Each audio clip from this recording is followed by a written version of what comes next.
Hi everyone. Today I'm going to introduce you to Quizizz. That is an educational website or gaming website that allows you to review concepts, vocabulary, anything you want pertaining to your class. So I just want to show you today how to create your account, how to create a quiz on Quizizz, and how to actually have students take the quiz online. So first things first, let's go to the website. So what I like about this website is you create a quiz online that everyone can see. Typically, you want to project it on the board, and what students can see is the accuracy percentage while they take the quiz uh, live during class. So let me go ahead and show you how to sign up. The best thing, the way I did it is I signed up by using my Google account. So if you don't have an account, I typically just use my employer email. Make it easier on me, make it easier for everyone. So here we are there. And here I am. What I like about this is you can create quizzes and it'll automatically save to your account. So if you want, once you create a quiz, you'll have all of them here under my quizzes. So now you're probably thinking, well, how do I create my own quiz? Well, it's pretty easy. So right above my quizzes, you have create a new quiz. You click on that, and then you can start creating. So I'm an English teacher. I currently teach English 9 and English 12. I typically use this for vocabulary or for, let's say, figurative language or poetic devices. So let's go ahead and, I don't know, let's do poetic devices. Why not? Here we go. You could also drag and drop or click here to upload a image. So let's see if we can do that. Let's see what I have here. What images do I have? Let's go to, I usually save my images to my desktop. So let's see, I'm just going to go ahead and upload a random image for now. There it is. In this case, I mean, you can find an image that is relevant to the topic of the quiz or the name of the quiz, and there you go. Like I said, I teach English and language arts ninth graders, so I go ahead and select that. It's pretty much up to you what you want to select, but just to be sure, I select the grade level that I teach.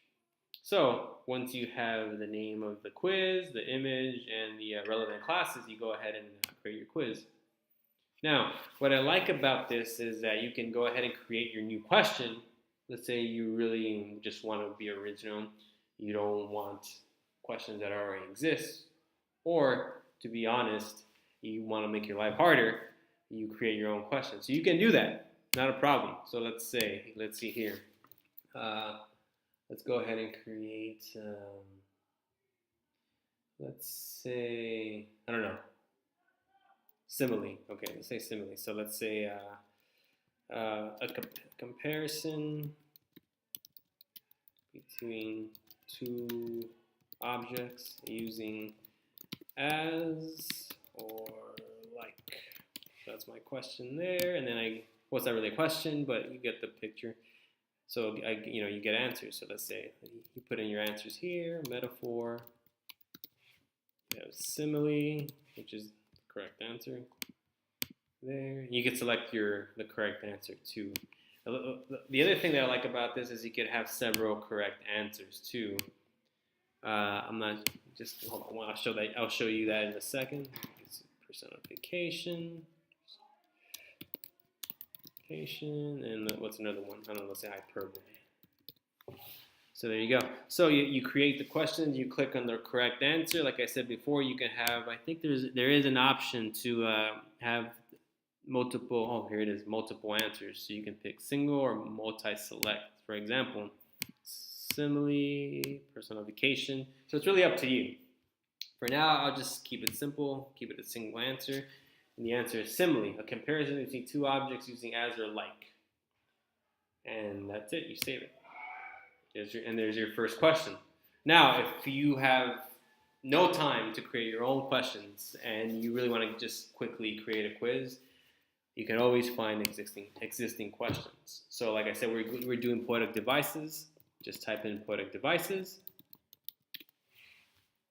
and here you are. So let's see. You have multiple created quizzes here. Let's just click on the first one and see what they have. Which of these is not a figurative language? And you have alliteration, a figure of speech involving the comparison of one thing to another using like or as. That's similar to what I just have. Compare two things that are different. Compare two things at length. Human qualities given to objects or ideas. So let's go ahead and do that. Let's go ahead and add. I like that question. So there you go. So once you click on it, it automatically uploads to your quiz. You can keep doing that and notice how it doesn't take long at all. Let's see. Let's just go through these real quick. Comparing one thing to another without using like or as. Let's do that one. Did I add it? Let's do it again. There it is on the side here. You see question 3. What else do they have? Imagery. The use of sensory details that appeal to one or more of the 5 senses. Oh, good one. Okay. Let's do 5. Let's do 5 questions for this quiz.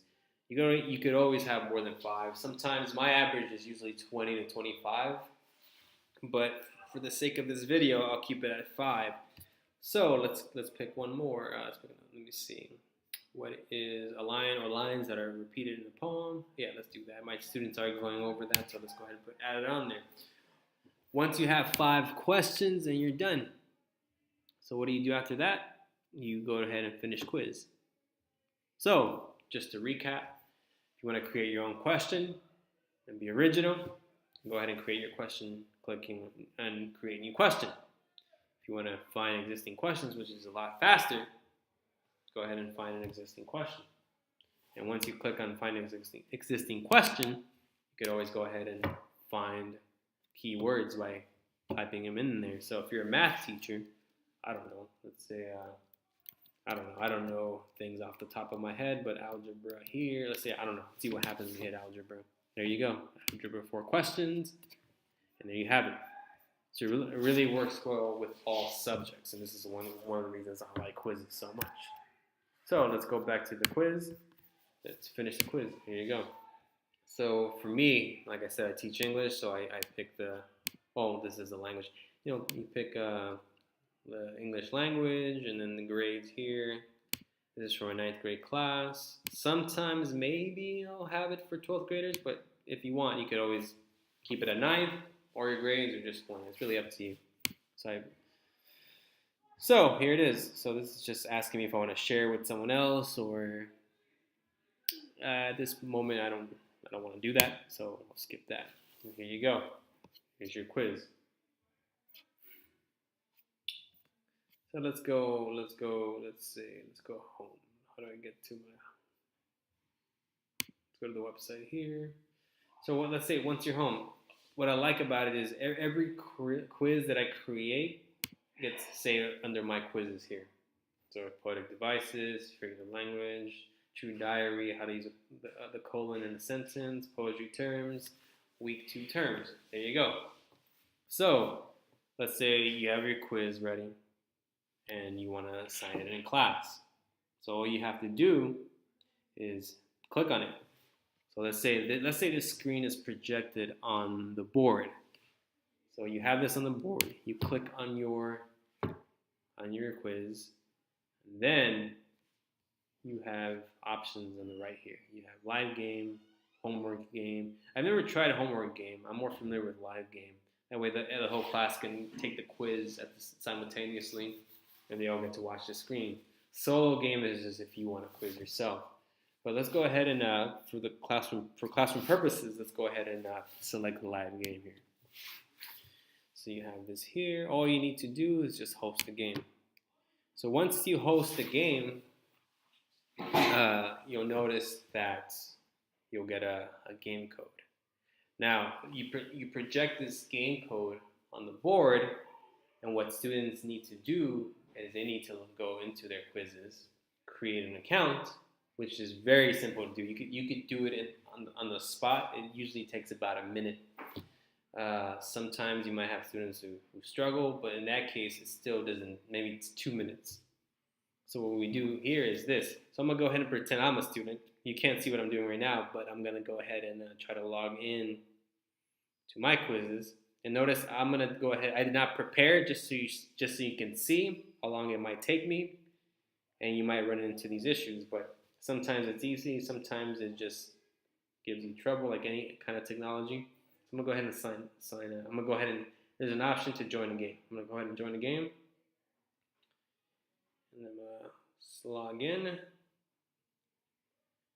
into my account. Logging in now, and I'm in. It didn't take long at all. There's an option called enter code at the bottom of the phone, so I'm going to go ahead and do that.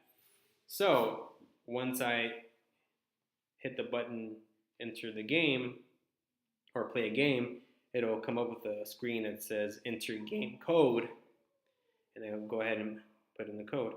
So it's 151494, and that is it. And then I enter the game. You'll see the enter game. So there you go. I popped up right now. If you do that with all students, you'll see all their names pop up. Once all the students are in, then you go ahead and hit start. And there it is. And just pay attention to how this works. So that you can't see the questions on this screen, but on my phone, I see the questions with the answers. So human qualities given to animals, objects, or ideas. It's personification. And my accuracy is 100%. Okay, so let's go to the next one. The use of sensory details that appeal to one or more of the 5 senses. The imagery. So I'm still at 100% accuracy. Now, the moment that a student gets an incorrect answer, then it'll tell you that the accuracy drops. So let's say a comparison between 2 objects using as or like. So the answer is simile, but I'm going to go ahead and pick metaphor. Oh, it's incorrect. My accuracy just dropped. And the thing that I like about this also is that right now you can't see it, but if you have all students, then it starts ranking students based on the accuracy and based on the amount of time it takes them to answer the question. So you also get a competitive game going on, and that's what attracts the students. That's what gets them engaged. What's the next question? Comparing one thing to, okay, so that's simile. Oh, I got that wrong. And once all the questions have been answered, the game ends, and then this screen pops up. It'll rank the students. So you get first place, second place, third place, fourth place, fifth place. And then another thing that I like about this, it shows you the statistics. It shows you which questions students ended up getting wrong the most. So in my case, I ended up getting metaphor wrong, right? And it tells you here. Got this one correct, this one incorrect, this one correct. So it kind of allows students to be engaged, to learn without knowing that they're learning, because they're actually reviewing the vocabulary without them actually experiencing the stress of an actual test. And this is why I like it so much. And you get to discuss with them, okay, you get to encourage them by saying, you know what, we ended up getting a 67% accuracy, let's try to get 75%, let's try to get 80%, let's try to get 90% each time.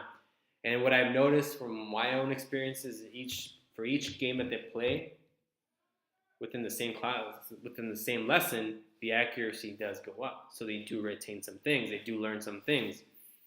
And once you go over the stats with them, you can go ahead and either play again, or you can just go home. And that is it. So that concludes my tutorial on Quizizz, and I really hope that this is helpful. Thank you so much, and hopefully you have fun with this in your classroom.